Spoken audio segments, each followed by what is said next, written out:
Nakita mo na ba ang sarili mo na gadangkal lamang ang laki? Posibleng mangyari ito dahil sa Mini-Me is That You. Kahit mga paborito mong celebrity, kaya nilang paliitin.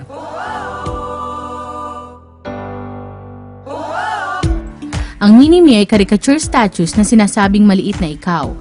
Pero nakakatuwang kamukhang kamukha mo o ng paborito mong personalidad ang figure nito. Nagsimula kami mag-isip ng magtayo ng negosyo noong 2006. Inalam namin kung ano yung kakaiba at wala pa sa market. So naisip namin itong konsepto na to na Mini-Me caricature dolls, instead of portrait drawing ng caricature, ginawa namin na gawin na maliit na Mini-Me, na maliit na ikaw. Maraming politicians, military at celebrities na rin ang nagpagawa ng sarili nilang Mini-Me statue. Meron kaming mga artista katulad na nila Marian Rivera, Dingdong Dantes, Carla Abellana, Arnold Clavio, Regente Lintino, Susan Enriquez at marami pang iba. Dito, sinilip namin kung paano ginagawa ng Mini-Me ang kanilang maliliit na statues. Nagsisimula kasi yung paggawa namin ng Mini-Me doll. Nag-require kami muna ng picture na malinaw sa client. For example, itong katulad nito mga picture na to, talagang malinaw, front shot, equal expose yung tenga, tsaka may kita talaga yung detail ng mga features na mukha. Una po namin ginagawa, syempre, bibigay po yung picture sa gumagawa ng head at saka sa gumagawa ng body. So magkaiba po yun.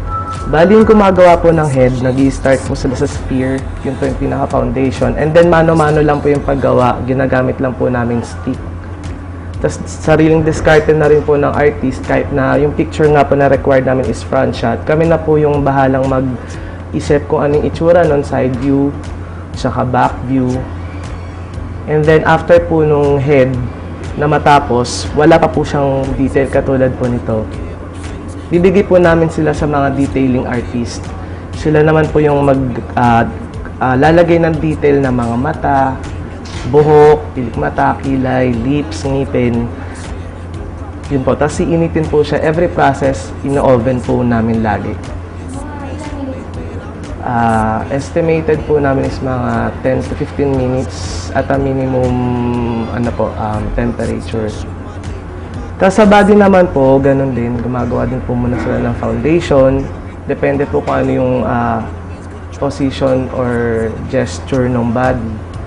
Parang sa sketch din po na nag-i-start sa stick, which is, yun nga po, representation nga po namin dito is yung alambre or yung gauge wire. Tapos gagawa na po sila doon ng foundation doon sa alambre na yon, and then pag na-forma na po yung mga muscles, saka na po nila lalagyan siguro ng mga accessory, mga damit, and then i-oven po lagi. Every process po namin napaka-importante ng oven. At may hamon ng Mini-Me is That You sa amin. Kayang-kaya daw nilang gawa ng replika si Bitag. At ito ang aming aabangan. Unang-una po, ang ginagawa po namin is caricature doll. So, siguro karamihan sa atin, alam naman natin ang ibig sabihin ng caricature. Medyo may konting side siya ng katatawanan. Kay Sir Ben, sisiguraduhin namin na masasatisfy siya at matutuwa siya sa outcome ng Mini-Me doll niya. Siguraduhin namin na may resemblance. In return, mabigyan din namin kayo ng token.